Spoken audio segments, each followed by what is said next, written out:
పెద్దగోడుగా యుద్ధం చేయాల్సిన రేవంత్ అన్న.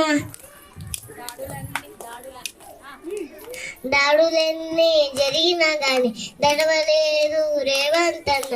అంతకంతకు ఎత్తుకు పెరిగాడు, తన రాతతోనే మొలంటున్నాడు. ఒకనాడు అనుకోలేదు ఒకడయ్యి కొట్లాగాడు, అందుకే పెద్ద నాయకుడయ్యాడు.